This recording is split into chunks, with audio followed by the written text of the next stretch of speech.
Oh, arco-íris, laranja, azul, vermelho, preto, amarelo, bandeira da nossa república, tudo bonito. Mas isso tudo satiriza opções. E se eu te dissesse que não é bom ter muitas opções, você acreditaria? Sendo que o estereótipo criado desde ter idade que nós encontramos e provavelmente vamos deixar, ele surge na ideia de que quanto mais opções tivermos, melhor. Pensa comigo. Quanto mais opções tivermos, melhor. Nós vamos ao restaurante, quanto mais o menu deles for grosso em termos de cardápio, melhor. Mas será mesmo? Não, não é isso. Na verdade, o que eu trago como matéria neste vídeo vai tentar nos ajudar a provar o contrário, entendermos que quando temos muitas opções, a chance de fracassar é 99,9%. Acredita? É verdade. Então, presta atenção. Sempre que tiveres muitas opções, quando estiveres diante de uma decisão, atenção, isso já devia ter feito antes, mas vou fazê-lo agora. Isto vale para trabalho, vale para profissões, vale para escolher casa, vale para escolher aquelas coisas, as nossas donas, vale para tudo. Então, entenda que quanto mais tiveres opções, mais perto do erro estarás. A primeira razão, segundo a qual você terá que lidar quando tiveres muitas opções, é exatamente a multiplicidade. Bom, a multiplicidade surge naquela ideia da variedade das coisas, daquele estado natural, daquela coisa de propriedades que cada produto, coisa, elemento apresenta. E por que a multiplicidade é desvantajosa? A multiplicidade é desvantajosa porque ela suscita a tua atenção, a tua intelectualidade, o teu raciocínio para analisar as coisas. É o efeito de multiplicar as coisas, ou o efeito de ter as coisas na abundância, o que não é bom. Se calhar poderás te lembrar desse ditado popular que diz que tudo por excesso faz mal. Então, essa ideia de que teremos que ter muitas coisas para realizarmos os propósitos, a multiplicidade vai aparecer como um gancho que vai tentar roubar a nossa atenção e com isso vamos ficar mergulhados na ideia de que tenho que analisar bem as coisas e por fim tomar decisões muitas vezes não apropriadas. Venha comigo, meu amigo. Segunda razão, vou lhe falar da complexidade. A complexidade e a multiplicidade nesse quesito, eu diria que são primos. O que a complexidade traz? Essa ideia de que as coisas são complexas em si mesmas, ok? Então, você vai ter que entender a complexidade de qualquer uma dessas coisas. Primeiro, a multiplicidade apresenta a variedade de opções.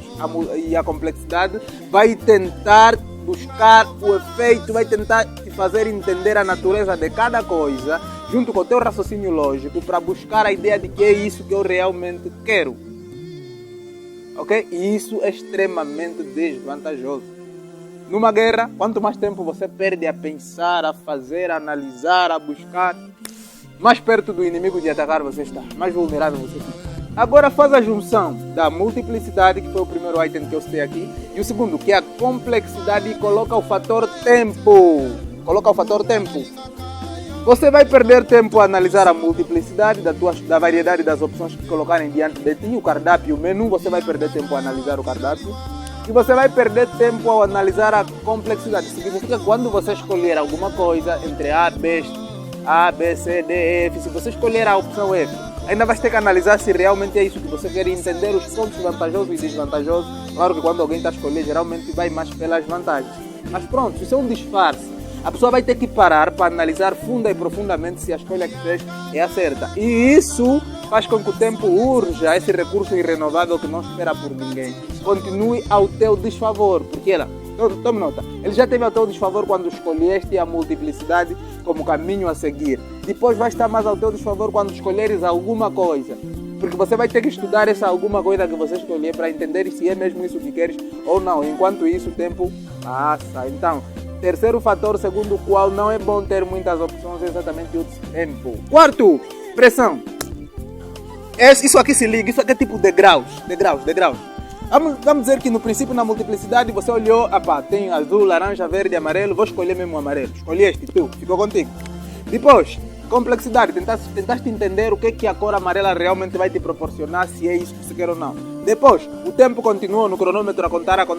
E por fim, se não tiveres chegado a um consenso contigo mesmo, se não tiveres chegado a uma escolha própria e razoável, agora a pressão começa dentro de ti. Essa pressão pode vir de N fatores, mas a pressão está aqui como um instrumento que vai medir as tuas escolhas, no sentido de que em algum momento você vai se sentir que as coisas estão a fluir de uma forma quase que indesejada, né? E aí as opções começam, ou seja, a partir deste momento as possibilidades de acertar são escassas. Quando você fica pressionado, você não acerta. Para os meus amigos aqui no canal que assistem jogos de futebol, acho que lembram aí várias partidas que vocês já assistiram, que quando o jogo começa a bater nos 85, 90, a equipa começa a jogar sem cabeça. Não é verdade? A equipa começa a jogar quase que sem cérebro. É isso aí mesmo, pressão. A pressão surge quando há multiplicidade, quando há complexidade e quando há o fator tempo. Aí você começa a ficar pressionado. Número 5 e último, indícios do erro. Quer dizer que você já começa a sentir na flor da pele que isso...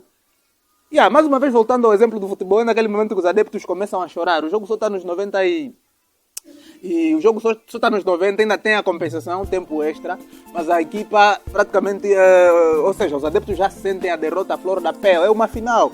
E o pessoal sentindo já que vão perder, começam a chorar. Então, os indícios do erro também te tiram da vitória. Pode ser que você já estava esperto, superaste a pressão, mas aqueles indícios, aquela coisa, aquele fantasma que insiste em te dar a entender que isso pode realmente não acontecer, começa a tomar conta de ti e você vai errar. Agora a pergunta seria, por que eu trouxe este vídeo? Bom, é comum eu trazer essas reflexões no nosso canal, mas hoje o motivo foi realmente especial. Eu pensei na falta de opções que eu tive durante toda a minha vida. Aliás, eu sempre tive as coisas uma. Aliás, crescemos assim, um par de sapatos para ir à escola, calhar uma calça, só essas coisas. E deu a entender que a pessoa isso me deu a entender que a pessoa quando tem menos opções, ela é mais concreta, a pessoa é mais incisiva, a pessoa é mais certeira. Por quê? Porque a pessoa pega essa única opção que a pessoa tem e vai trabalhando, vai martelando nessa única opção que a pessoa tem e as chances de acertar são muitas. Exatamente porque quando você trabalha uma única coisa, não vai ter multiplicidade, não vai ter complexidade porque você só vai precisar analisar uma única coisa. Depois não vai ter pressão porque você vai ter tempo para trabalhar as coisas step by step, inglês passo a passo, tradução. E você não vai ter o fator tempo para te acorrentar porque você vai viver um passo de cada vez com muita alegria. E não vai ter indício de erro porque, primeiro, por se tratar de uma única opção, é lógico que você sente que se tiver dado errado, em algum momento vais te justificar com a ideia de que também não tinhas muitas opções. É por isso que deu errado. E por pensares assim e aplicares o teu potencial, tintim por tintim, até que está certo, ponto a ponto, você vai ver que as coisas vão fluir. Então, meu amigo, conselho final. Se fosse possível evitar de ter muitas opções, eu até já li em alguma revista que alguns restaurantes estão a diminuir os cardápios porque há pessoas que às vezes ficam aí horas e horas a escolher e depois escolhem coisa que não é o que exatamente queriam porque há cada multiplicidade, é isso que eu disse, é muita coisa para ter que pensar isso aí é sabor disso, daquilo. Então, meu amigo, o meu conselho é este. Se for possível ir diminuindo as coisas que suscitam a tua atenção do ponto de vista de que tenhas que escolher, não te coloque em opções. Trabalhe as opções que você tem com calma, com perseverança, com vontade, claro, como somos crentes, com fé, com amor, com determinação, as coisas vão realmente dar certo. Então, as muitas opções servem para nos afastar do nosso propósito, porque o propósito é um, não existe vários propósitos, o propósito é um. Chegar a um determinado lugar, chegar a uma determinada coisa. Por que tem que haver várias estradas? Por que tem que haver vários meios de transporte para nos transportarem para o que nós queremos chegar, sendo que um único transporte poderia nos levar naquele sítio?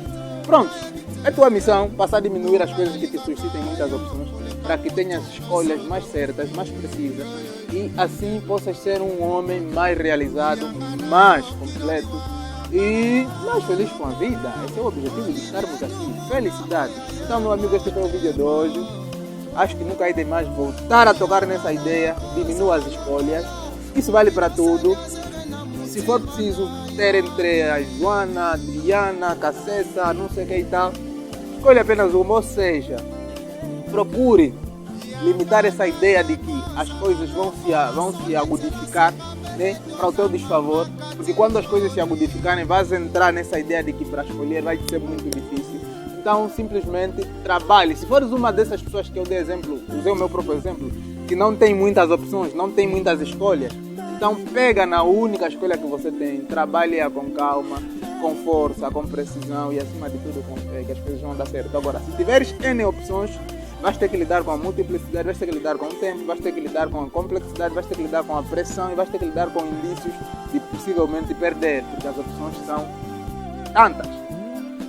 Esse foi o vídeo de hoje, muito obrigado por estares do outro lado. Eu espero muito sinceramente que tenha acrescido alguma coisa em ti, tanto é que acresceste em mim, só pelo teu número no YouTube de visualizações que eu estou a receber por este vídeo em tempo recorde, já significa que ajudaste bastante, então meu muito obrigado.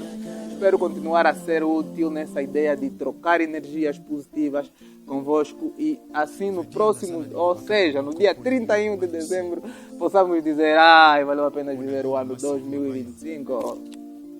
Tchau, tchau. E eu, Mama Onge, Mama Gina Mosebo.